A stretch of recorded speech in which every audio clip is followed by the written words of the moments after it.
تو حضرت عمر رضی اللہ تعالی عنہ احترام بڑے کیا کرتے تھے. آج تھوڑا سا کوئی عہدہ مل جائے نا تو انسان اپنی اوقات بھول جاتا. تکبر اس لیے کہ وہ اس کو اللہ کی طرف سے بھیک نہیں سمجھتا.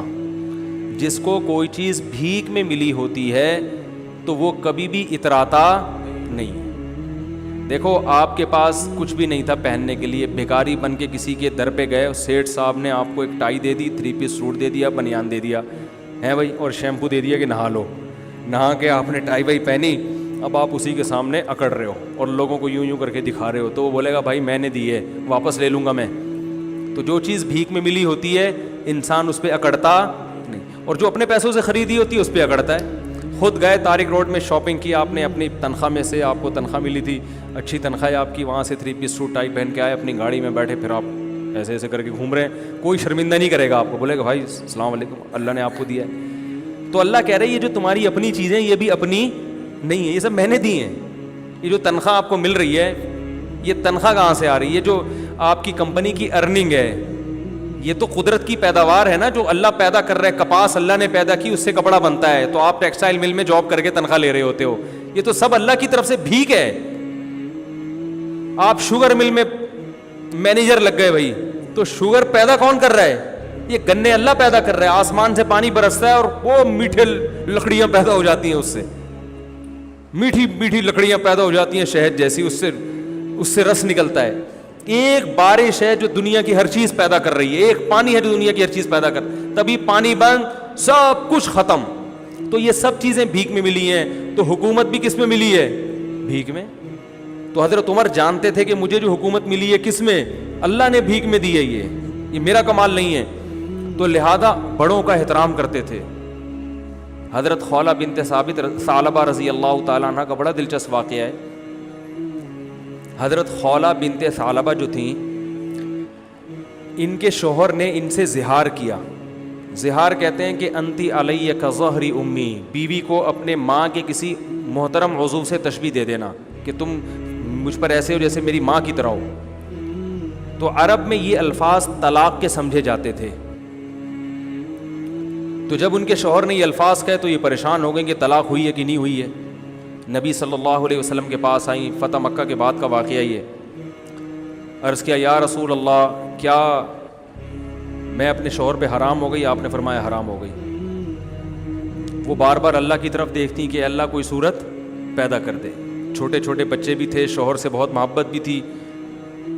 پھر جاتی, پھر واپس آتی, یا رسول اللہ, جیسے لوگ طلاق دیتے ہیں نا بیوی کو, تو پھر عورتیں بھی آتی ہیں, مرد بھی آتی ہیں, مفتی صاحب 3 دے دی ہیں کچھ تو ہمارے نبی بھی ہمارے نبی کیا کہہ رہے تھے کہ طلاق یعنی نکاح ختم, حرام ہو گئی ہو ہمیشہ کے لیے.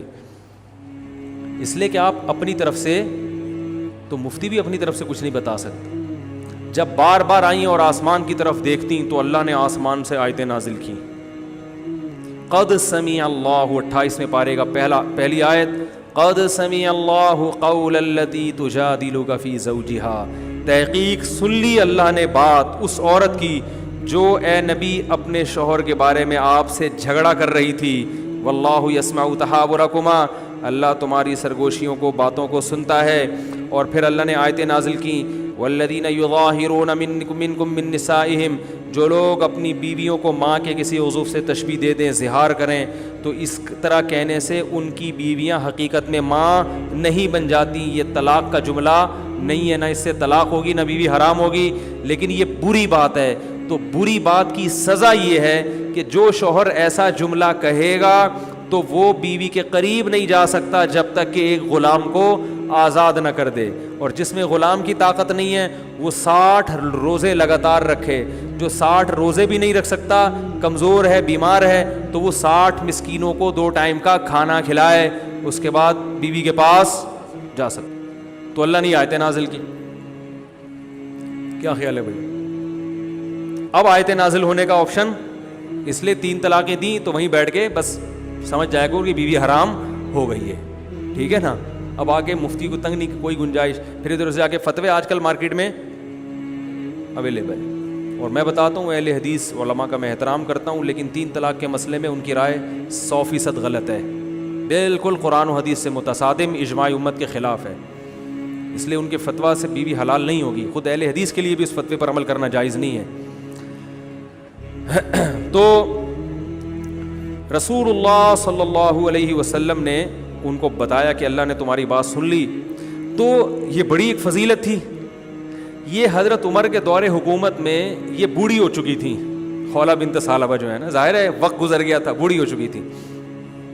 ایک دن حضرت عمر جا رہے ہیں تو ان کو پتہ چلا کہ امیر المومنین گزر رہے ہیں, تو یہ بوڑھی ہو گئی تھی. انہوں نے حضرت عمر کو روکا اور ٹھیک ٹھاک سنانا شروع کر دی. تم بادشاہ بنے ہو, تم مسلمانوں کے امیر ہو, تمہیں قوم کا خیال نہیں ہے, تم ایسے کر رہے ہو, تم ایسے, جیسے عادت ہوتی ہے بڑے بزرگوں کی.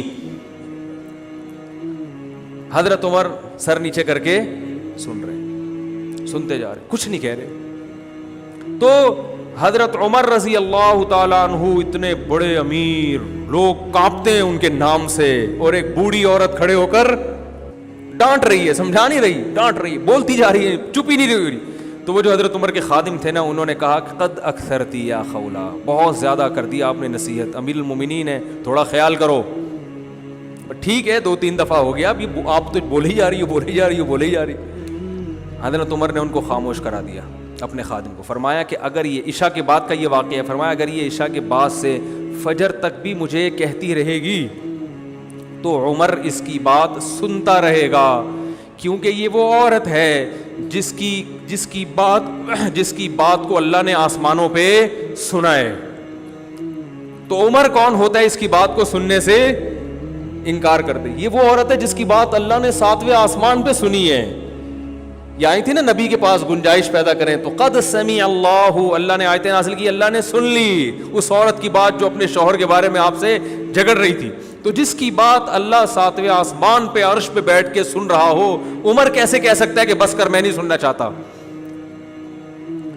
تو یہ بھی وہی ہے اللہ کا خوف. یہ کہاں سے آیا؟ قرآن سے آیا. کوئی اقوام متحدہ نہیں تھی اس وقت, یہ کوئی بین الاقوامی عدالت نہیں تھی جس کے پاس دنیا کیس لے کے جاتی کہ یہ ہماری بات نہیں سن رہے. جب تک اللہ کا خوف نہ ہو, آخرت نہ ہو, انسان کا بچہ بن ہی نہیں سکتا, اور دنیا میں ظلم ہوتا رہے گا, اور اپنے اوپر بھی انسان ظلم کرتا رہے گا, اپنے اوپر بھی. دیکھو میں سگریٹ نہیں پیتا الحمدللہ, میں چرس نہیں پیتا, میں ہیروئن نہیں پیتا. یہ کیوں؟ اسلام کی وجہ سے نا. اگر آپ نہیں پی رہے تو کس کی وجہ سے؟ خدا کی قسم ایک دن کے لیے اسلام کو ہٹا دو تو دیکھو یہاں آدھے سے زیادہ لوگ شراب پینا شروع کر دیں گے. اپنی جان پہ ظلم ہے یا نہیں شراب پینا؟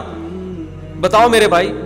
حضرت عمر کو پتہ چل گیا کہ میں اگر سوؤں گا اور کوئی بھوکا سو گیا تو میری خیر نہیں ہے, میری خیر, مجھے دنیا میں کوئی نہیں پوچھتا, آخرت میں پوچھا جاؤں گا. میں اگر اس بوڑھی عورت کے سامنے بول پڑا, خولہ بنت ثعلبہ کے سامنے, تو اللہ کہے گا اے عمر اس کی آواز تو میں نے آسمانوں پہ سنی اور جواب دیا ہے, تو مجھ سے بڑا تھوڑی ہو سکتا ہے. تجھے آج 22 لاکھ مربع میل کی حکومت مل گئی, میں نے بٹھایا, تو اب تو ایک بوڑھے کا احترام نہیں کر رہا. یہ خوف ہے جو ان کو سننے پر مجبور کر رہا ہے. تو صرف اسلام, صرف دین ہی نجات کا راستہ ہے میرے بھائی, اور آپ کی زندگی میں سکون اور اطمینان بھی صرف اسی لائن میں ہے, اس کے علاوہ سب بکواس.